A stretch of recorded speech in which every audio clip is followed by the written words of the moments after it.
Sa nakaraang kabanata, formal na inanunsyo ng akademya ang mga estudyanteng papasok sa special class. Isa na roon si Asai Kioske. Ngunit hindi natapos sa promosyon ang tensyon dahil personal na dumating si Lord Ingolf, isa sa mga Pentagram Saints, upang abutin mismo ang armband kay Kioske. Sa gitna ng seremonya, may ibinulong si Ingolf, isang imbitasyon sa isang lihim na pulong. Doon, magkatabing kumain sina Kioske at Ingolf, habang nagtatagisan ng salita tungkol sa nakaraan, sa fusion magic, at kay Misato Kyoichiro. At sa huli, isang hamon ang binitawan ni Ingolf, sa susunod na training day, siya mismo ang magiging kalaban ni Kioske. At ngayon, dumating na ang araw ng periodic training ng special class. Magkatapat na ang dalawang makapangyarihan, Kioske laban kay Ingolf.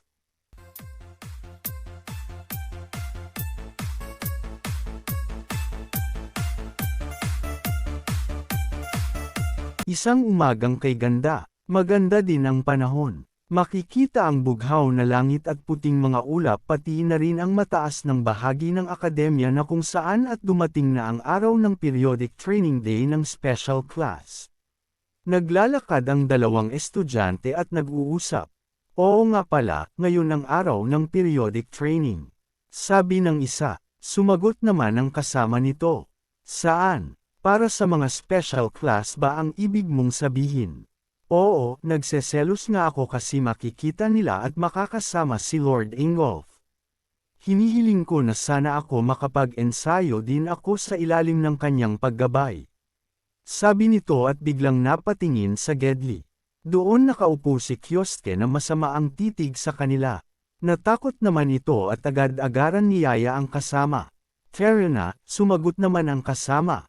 Oo, umalis sila kaagad at tumakbo nang dahil sa takot pagkatapos makita si Kioske. Tumayo naman si Kioske sa pagkakaupo nito at parang may pupuntahan. Seryoso ang tingin nito at nanlilisik ang mga mata na para bang matulis na karayom. Yun pala ang dahilan dahil iniisip pa rin niya si Ingolf. Sa wakas, makakabawi na rin ako sa iyo. Naalala niya ang ipinangako niyang labanan nila. At ngayon ang araw na iyon.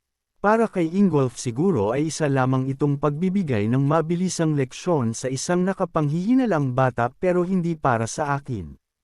Tatalunan ko siya at dudurugin ng kumpleto at gagawin ko siyang magsisi sa pag-trader niya sa akin 2 taon na ang nakaraan.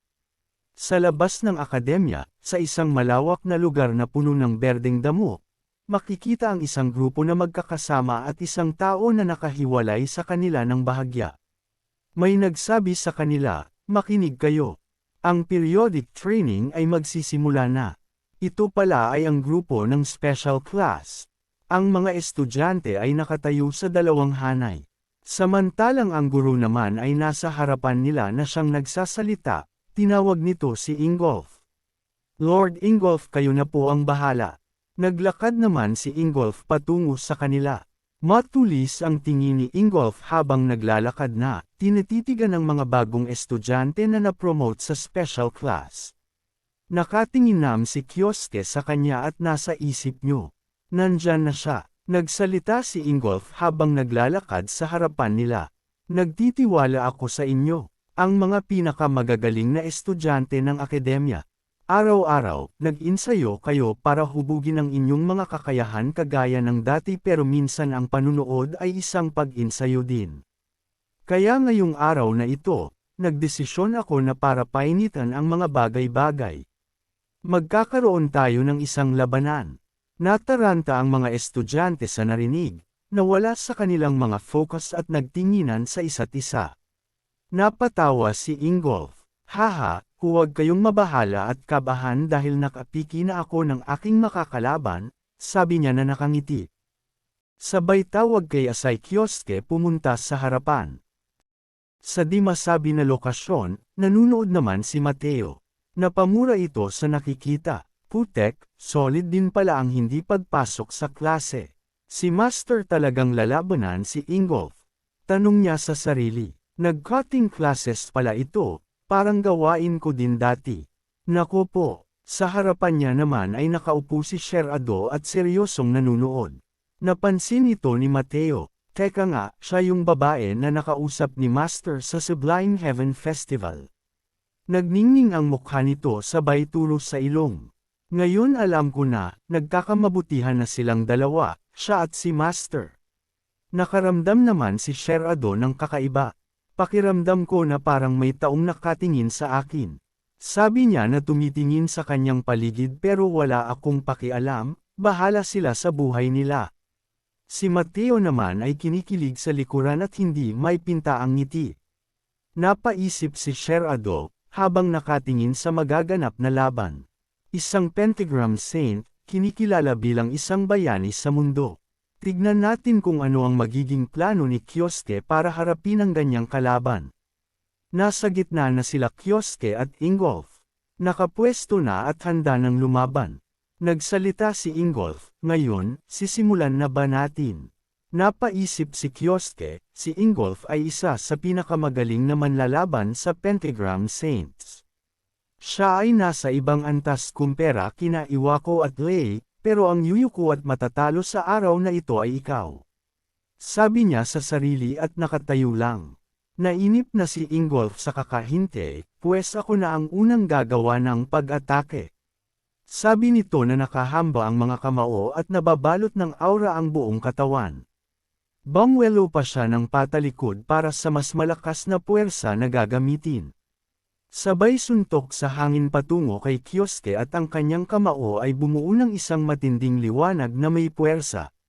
May di nakikitang malakas na puwersa ng hangin ang patungo kay Kyosuke. Sa namuong hugis ng hangin ay masasabing napakalakas ng atake na ito. Itinaas ni Kyosuke ang kanyang depensa at unti-unti itong napapaatras sa posisyon. Nagulat ang mga manunood na estudyante na nasa Gedli. At kahit na nasa malayo sila ay ramdam nila ang lakas ng puwersa na halos liparin sila. May nagsabing, ano ito? Wind magic.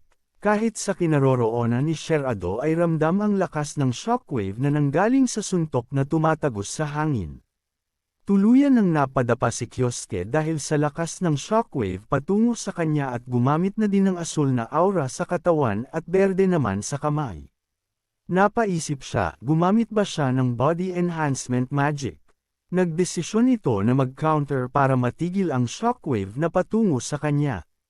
Gumamit siya ng earth magic. May lumabas na malaking bato na nanggaling sa lupa pataas sa kanyang harapan upang maging pananggola. Nang magsalpukan ng bato at hangin, ito ay gumawa ng malaking pagsabog na unti-unting nasasira ang bato. Nang matapos ang isang malakas na pag-atake, ang katawan ni Ingolf ay may mga usok na naiwan gawa ng malakas na suntok. Napasabi siya, oh, nagawa mong sanggay ng atake na iyon. Ang bato na pananggalan na ginawa ni Kyosuke ay nasira at nagpira-piraso. Nakatayo sa tuhod si Kyosuke, gawa lamang ng atake ng iyon. At dito nagtatapos ang ating kwento, abangan ulit sa susunod na kabanata. Joke lang po mga lods. Biro lang hehe, tuloy tayo sa labanan. Tumayo si Kyosuke at nagtanong dahil niya hindi maintindihan kung paano ginawa ni Ingolf ang ganoong kalakas na atake. Body enhancement magic ba na iyon? Hindi ako magtataka, dahil parang nagdaragas ang truck ang tama nito. Napaisip siya sabay tinignan ang nasirang mga bato. Bahagya ko lang itong nahinto gamit ang malaking bato. Ngunit pati ito ay nasira at nagkapira-piraso. Ang lakas sa likod ng hangin na iyon ay pambihira. Sumagot si Ingolf na nakahawak sa kanyang kapa. Diyan ka nagkakamali. Hindi pa ako gumagamit ng body enhancement magic sa sitwasyon na yan. Sabay tayo at tinanggal ang kapa palayo sa kanya. Tahimik lang si Kyosuke na nakatingin sa kanya at nagmamasid sa susunod na gagawin nito. Bangwelo ulit si Ingolf na susuntok na may aura sa kamao, kagaya ng fire fist ni Kyosuke. At sabay sabi na at ito ang itsura kapag ginamitan ko ito. Nirelease ni Ingolf ang puwersa ng kamao patungo kay Kyosuke. Ito ay gumawa ng pinsala sa lupa na dinadaanan nito dahil sa sobrang lakas na enerhiya. Nagulat si Kyosuke sa hindi niya inaasahang lakas ng pag-atake.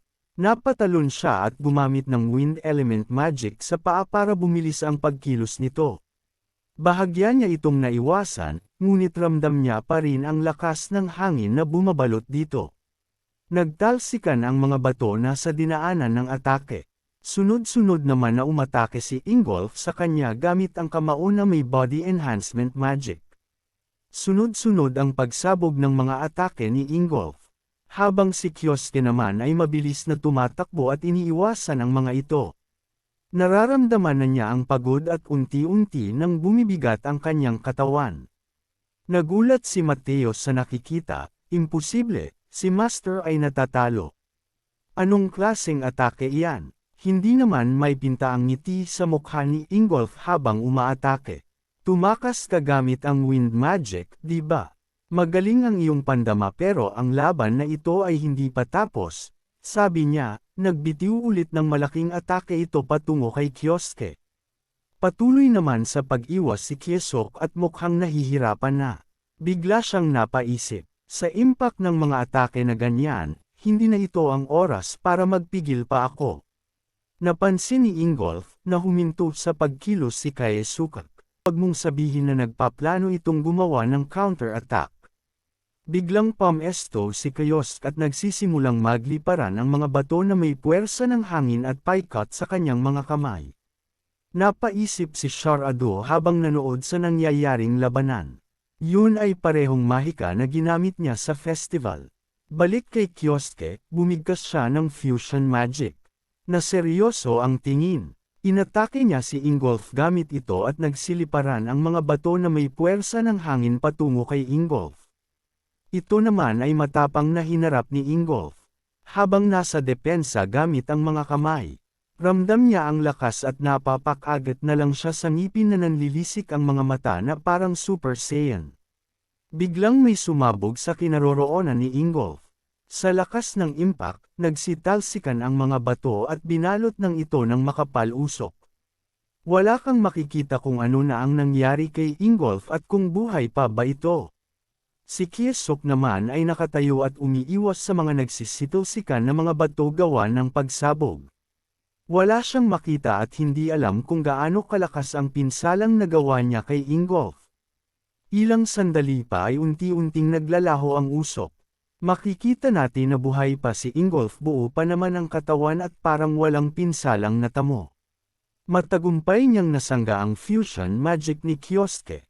Napaisip si Kyosuke habang nakatingin sa resulta ng kanyang pag-atake. Ang shockwave na iyon, binaliwala ang impact ng atake ko. Itong Ingolf na ito, mas lalo pa siyang lumakas pagkatapos ng 20 taon. Hindi pa rin gumagalaw si Ingolf sa posisyon niya, naglalaro yata ng stop dance ito o baka naman no-stroke na, haha. Umuusok ang kamao ni Ingolf gawa ng pagsalo niya sa atake, napangiti siya at napasabing magaling, napakagaling. Hindi na din dapat ako nagpigil pa. Bigla siyang naglabas ng malakas na puwersa. Nagulat naman si Kyosuke, hindi makapaniwala sa nakitang puwersang ito. Sabay sabing saan galing ang kalakasan na ito? Nag-uma pa sa lakas si Ingolf sabay aya kay Kyosuke at sabi na, halika, ipagpatuloy natin itong labanan. Siya ay nakangiti at mukhang nasasabik na ipakita ang lakas na meron siya at handa ng pulbasan si Kyosuke.